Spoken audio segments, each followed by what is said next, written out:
বিশ্বের পুষ্টি জাতীয় ভিটামিন এ প্লাস ক্যাম্পেইনের আনুষ্ঠানিক উদ্বোধন হয়েছে।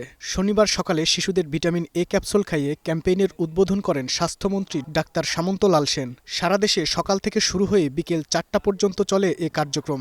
বরিশাল নগরীতে 60,000 শিশুকে খাওয়ানো হয়েছে ভিটামিন এ প্লাস ক্যাপসুল। সকাল 11টায় নগরীর 15 নম্বর ওয়ার্ডে এ কার্যক্রমের উদ্বোধন করেন সিটি মেয়র আবুল খায়ের আবদুল্লাহ খোকন সেরনিয়াবাদ। ফেনীতে 2,56,209 জন শিশুকে ভিটামিন এ প্লাস ক্যাপসুল খাওয়ানোর লক্ষ্যমাত্রা নিয়ে সকাল থেকেই কার্যক্রম শুরু হয়। জেলার 1,142টি কেন্দ্রে ভিটামিন এ প্লাস ক্যাপসুল খাওয়ানোর কার্যক্রম চলছে বলে জানায় civil surgeon doctor Mohammad Shihabuddin. সকালে জামালপুর জেনারেল হাসপাতাল চত্বরে শিশুদের ভিটামিন এ প্লাস খাওয়ানোর মাধ্যমে ক্যাম্পেইনের উদ্বোধন করেন স্বাস্থ্য মন্ত্রণালয়ের স্বাস্থ্যসেবা বিভাগের যুগ্ম সচিব জাকিয়া পারভিন।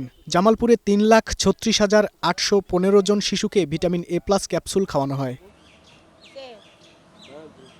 চাঁপাইনবাবগঞ্জের 250 শয্যা বিশিষ্ট জেলা হাসপাতালে এ কর্মসূচির উদ্বোধন করেন কেন্দ্রীয় ঔষধাগারের পরিচালক ও অতিরিক্ত সচিব মোহাম্মদ হাসান আরিফ। জেলার 5টি উপজেলায় সকাল 8টা থেকে বিকেল 4টা পর্যন্ত 2,28,885 জন শিশুকে ভিটামিন এ প্লাস ক্যাপসুল খাওয়ানো হয়।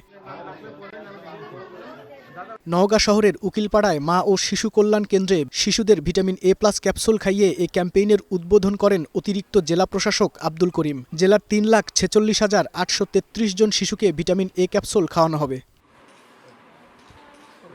এদিকে সারা দেশের ন্যায় চট্টগ্রামেও শিশুদের ভিটামিন এ প্লাস ক্যাপসুল খাওয়ানো হয়েছে। চন্দনাইশের 2031 শয্যা হাসপাতালের আবাসিক অফিসার ডাক্তার আহমেদ তানজিমুল এই ক্যাম্পেইনের উদ্বোধন করেন। চন্দনাইশ উপজেলার প্রায় 39,492 জন শিশুকে খাওয়ানো হবে ভিটামিন এ ক্যাপসুল।